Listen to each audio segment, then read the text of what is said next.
Welcome back to Let's Play Ocarina of Time 3D, and today is a perfect example of a day that I probably should not do recording, because I just woke up today feeling a little phlegmy. You know how you wake up sometimes, you just feel a little, like sinusy? It might have been that giant bucket of goose phlegm that I had for dinner last night. I don't know, I couldn't tell you. We're going to do two dungeons in this recording session today, since we didn't do any asterisk, because we did do the ice cavern, but that's only kind of a little bit of a dungeon, even though, as established, it way out dungeons absolutely everything in Breath of the Wild. But that's not hard to do, because Breath of the Wild has 0 dungeons. That being said, the Forest Temple, and then the second dungeon we're going to do today, we can safely climb up here, right? That bug's out of reach of my hookshot anyway, so as long as he doesn't look at me, I think I'm okay. Oh, it's a golden Skulltula. Golden Skulltulas can't move. Excellent. The two dungeons I'm going to record today, recording them back to back, because, I mean, for one reason, they're like right next to each other in the game. Like, they're the two dungeons that have the dungeon items I am most interested in collecting up front. But beyond that, I think they're the two best dungeons in the game. Look how I jumped off of that cliff. Oh, you know what? You know what, Wolfmans? Hold on. There we go. That's the stuff. Let's try that again. There's a lot of aspects to Zelda dungeon design. Like, Zelda dungeons have been a lot of things over the years. Like, in the first 2 Zelda games, they're basically just a big underground pit filled with monsters. And they didn't really puzzle, except to the extent that, like, maybe you needed a particular item to get across a lake or something in a dungeon. You need the stepladder. Or maybe the rooms would be dark sometimes, and you can light them up using a candle. But beyond that... Oh wait, check this out. Remember these guys? Who we had to wait for them to turn around and hit them twice with our slingshot? No longer. They are susceptible from head on from the hookshot. I guess the hookshot has penetrative abilities. Link to the Past started to get away from that style of dungeon design and actually construct dungeons that you could conceive of as places. It had a lot of puzzles, but the puzzles were all very self-contained. The puzzles were all very...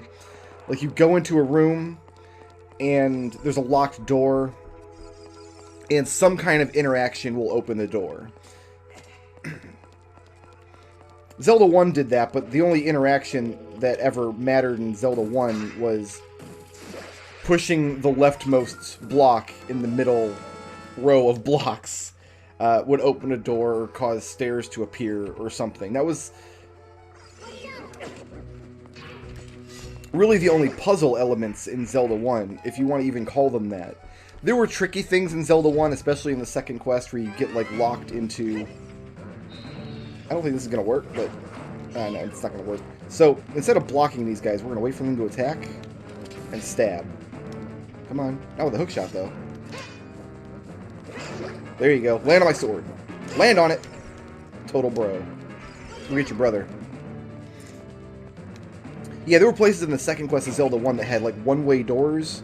You can get, like, trapped in a loop and have to find a secret passage to get out of the loop. So, there was still stuff to figure out in Zelda 1. But they weren't puzzles in the sense of, like, Zelda 3, where light all the torches in a room, for example, is a simple Zelda 3 puzzle. There's a room filled with holes, and you can jump down the holes to fall onto the floor below you. Which one do you jump down? Do I have all my fairies? I do, I've got 3 fairies. Which one do you jump down in order to land at the place where you want to land? That's kind of a spatial puzzle in Zelda 3. But Zelda 3, most of the puzzles were pretty self-contained. You went into a room... I'm not going to pretend like I know the Song of Time by heart right now. There we go. That's Song of Storms. There we go. That looks right. There was a couple puzzles in Link's Awakening that were kind of more massive, more all-encompassing puzzles. There was one dungeon in Link's Awakening, which was on the Game Boy, where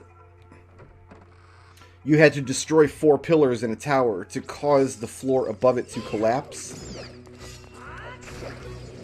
And if you did that, it would open new... Wait a minute, I'm going to go around this way, don't I? Yes. Okay, so we could do a little bit of sequence breaking here in that because we got my stomping boots, we could put on the stompy boots and jump down here. We've also got the Zora tunic. I could put the Zora tunic and the stompy boots on and jump down there and kind of skip to a different part of the dungeon. You're supposed to go around this way and drain the water out. We still do have to drain the water out because there's a treasure box down there and we can't open a treasure box while the room is flooded. No matter what color tunic we're wearing. I'd really like to murder you. There we go. So Link's Awakening kind of took some of those larger puzzles. Although that game still had quite a lot of just very gamey puzzles. Like, these monsters roll like dice. Can you roll them properly to open the door? Or chess pieces or whatever they were. Like, there's a lot of stuff like that still in the game.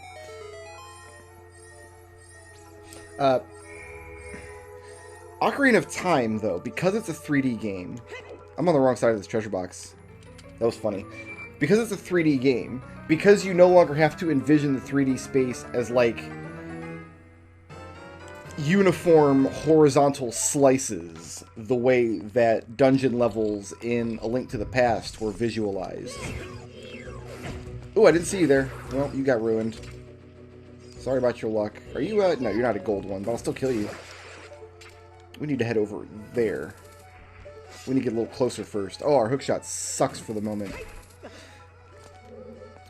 Because that's all Link to the Past really was. It gave you the vertical slices. Or, I'm sorry, the horizontal slices. Uniform horizontal slices is the phrase that I've chosen to say 3 times in this Let's Play. By which I mean every part of every dungeon level was just a map. And if you went up the stairs, you went up to the next map. You went down the stairs, you went down the map. You could jump down holes or down ledges or things to fall onto the map below. And then each of these uniform horizontal slices also had a little bit of verticality inside of them. Each one had 2 Z layers. So you could have a little bit of climbing or jumping or falling or whatever inside of one dungeon level. And then there's one especially neat point. I've Let's Played Link to the Past. I think I've talked about all this kind of stuff before. You can go watch that if you want to. In that, there's a tower in the game where you go up the outside of... You step up these stairs on the outside of a tower to go into the tower. And where do I want to be here? Right up here. Yes. So when you enter the tower, you're actually on floor 2 instead of floor 1. Because you've cleared the first dungeon floor by climbing up the exterior stairs of the tower. So there's neat stuff like that. Ocarina of Time, though, you no longer have to visualize... You don't have to use any cheap tricks to visualize the 3D space like you did in Link to the Past. Look at this room here. This is a massive vertical room. And we have to... You can see it's got, like... It encompasses like 3 different vertical levels. We've got the level we're on now. We're going to climb up that ladder and we'll be on like level 1/2. Then we've got this roof here, which is like the first floor. And then way up there you can see a little alcove that's 2 floors above me.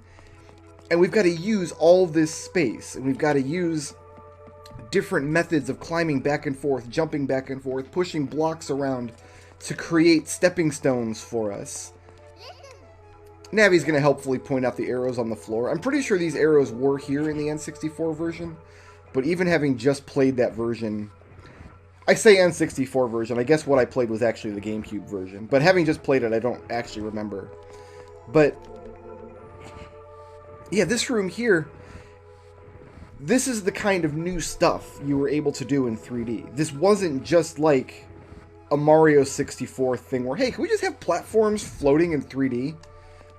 Should we make another level that's just a bunch of platforms just floating in this giant just 3D void? Is that a thing we ought to do? No, in Zelda they actually built these temples to make such excellent use of 3D space. This kind of dungeon design, I need to find a ladder, I think, going up now. Ah, there it is. The block was in the way. It really sets Ocarina's dungeons apart from everything that came before. I think I'd rather not speculate how much time the dungeons in Link to the Past took me the first time I played it. I mean, we're going all the way back to the early 90s now. I could not tell you with any kind of certainty how long those dungeons took me. I know some of them did take a minute, but, and I mean, I had like Nintendo Power and stuff. I wasn't just using, I think I want to go down now. Yeah, we want to go down and follow the arrows to my block. There it is. Now we can hop up on this block and use it to climb up to the next level. But first time I played Ocarina of Time, each of these dungeons easily took me an entire afternoon. You get lost in these dungeons for hours at a time. Anybody who clears an Ocarina of Time dungeon on their first play without spoilers in less than 2 hours or so is either exceedingly lucky in just guessing the solutions all up front, or really, really has excellent ability in as far as like visualizing 3D space. Make sure to put our sword away so we can fight this guy here now. Or as one of the game designers, I guess. If you want to really get abstract with it, if you really want... Look at this trippy effect. Oh man, this blew my mind as a kid. If you really want to get abstract with it, if you really, really want to boil it down to its most simple, basic idea, Ocarina of Time, these dungeons, it's all about making sure you don't progress in a dungeon until you found all the keys. You find all the keys in one part of the dungeon, then you can move on to the next part. And that's kind of how Ocarina progresses. But that's glossing over just a lot of the arts and a lot of the pain that goes into designing dungeons this good, this consistently. Land on my sword. There you go. Now he's going to have two buddies come up and join him. The weakness of the Bigoron sword is you can't use your shield while you have it out.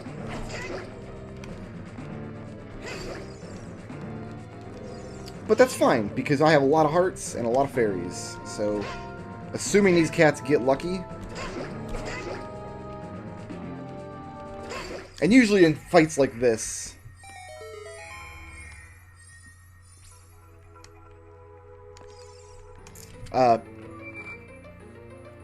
there will be hearts in jars around the room afterwards.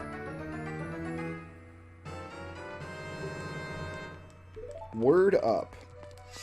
Okay, so we have a bow now. Yeah, see, there was even a little fairy in that room. Was that a fairy? Didn't seem to fill up my hearts very much. Maybe I was lower on life than I expected. Well, whatever. We can put the bow down here where it lives. On the corner. And get back to work. We do have to start worrying about arrows now, though. Oh,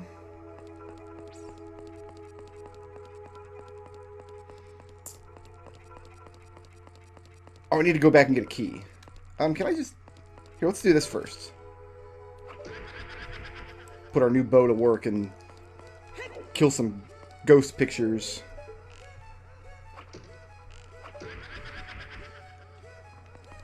So I really wanted to drive that point home. Like, these... If you didn't get to experience Ocarina at the time, if you weren't around in 98 when this game came out,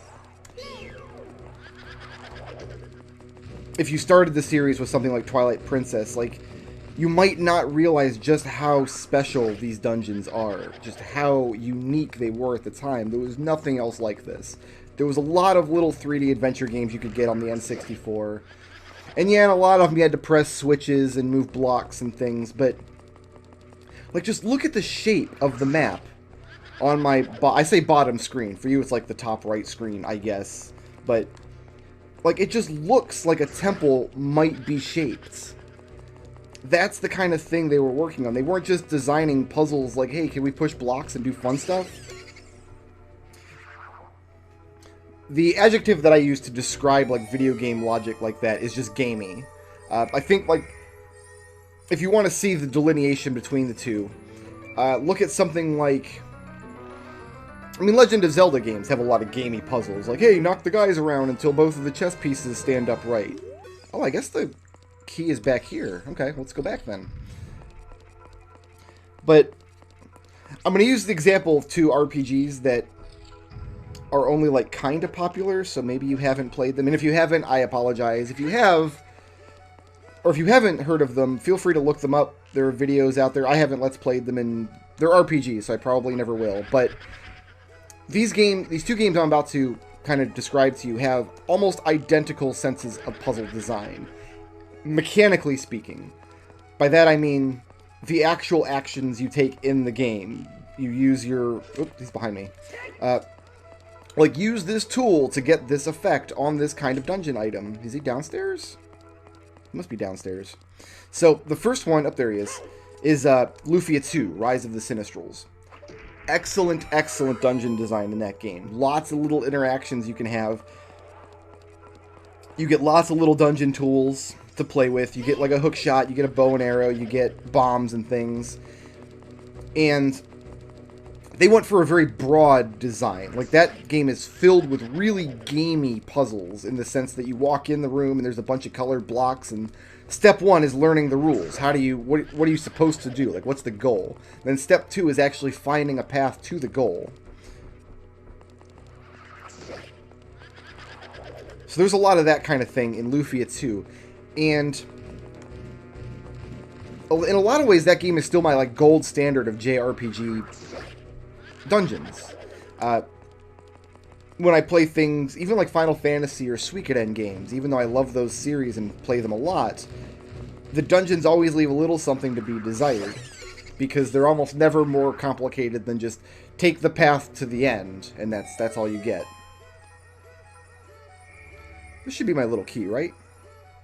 Let's go here and get this. Get my arrows first. Yeah.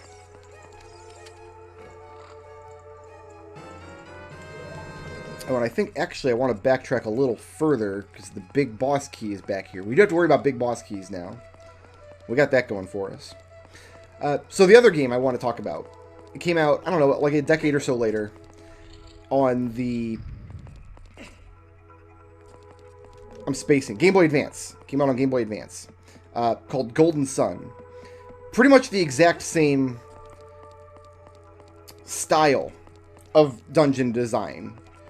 Walk into a room, there's a bunch of bizarre things. How do you get them to all fit together to make a solution and open the path forward? In between battles with these little skull guys, I've got to back off and put my sword away so I can shield these guys. You can hookshot them, but they like to dodge out of the way of your hookshots, so that's a slower method of doing it. What Golden Sun does, though, the difference is Golden Sun's puzzles, even though they're pretty much mechanically identical, push these blocks, roll this thing, use this ability, melt this ice, whatever the case may be, they're not gamey, because every interaction you have